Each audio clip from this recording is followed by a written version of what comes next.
Good day, campers. Today I'm going to be installing a mechanical switch for my dual power Suburban RV water heater. My particular coach has a OneControl that's getting old and starting to act up, so I'm going to install this switch. A couple of things about this switch. It does not come with a wiring harness. You have to get your own wires. It also does not come with mounting screws. I went to the hardware store and bought some black ones. Next step is to install this switch inside the coach. But first, these messages. If you're connecting directly to the water heater, you can find this schematic any of a number of places on the internet. It may even come with your water heater. You'll notice that on this side we have dotted lines, on this side we have solid lines. So the red wire coming from your water heater goes up and connects to the switch for the gas side. The blue wire goes to the light, which is the DSI light, which tells you that the gas water heater either lit or didn't. The orange wire goes to the electric water heater switch. Inside your compartment somewhere, you'll have a ground and you'll have 12 volts. You need to connect 12 volts to both switches and connect the other side of your DSI light to ground, as well as the water heater. If you're connecting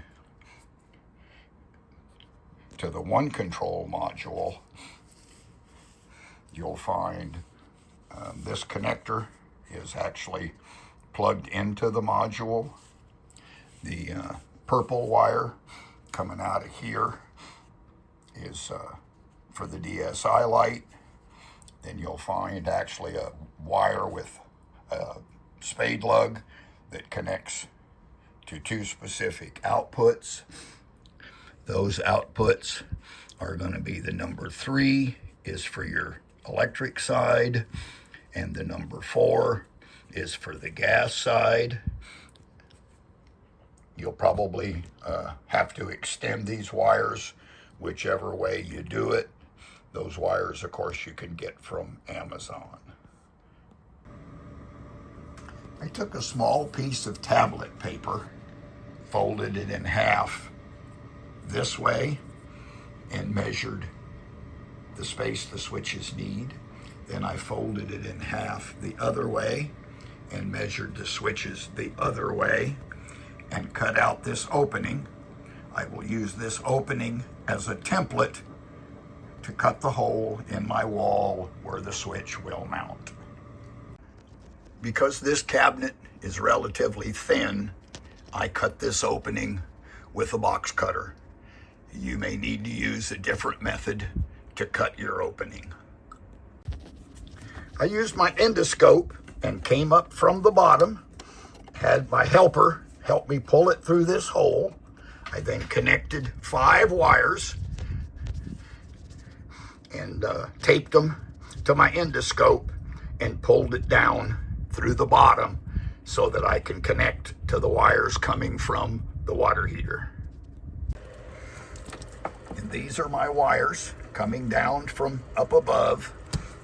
I will fish the wires that connect to the interface for the OneControl and splice everything together in this area using solder type shrink terminals.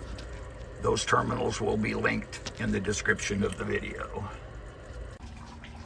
This module, which connects to the Lippert OneControl tablet, gets feedback from all the tank sensors and also controls your water heater. Output 3 and 4 from here are the electric and the gas switches. Inside this connector, this particular purple wire is the DSI light from the water heater, I can get plus 12 and ground from the actual input to the module. Then it's just a matter of connecting those to my switch panel that is specifically made for a Suburban water heater. I have linked to that switch in the description.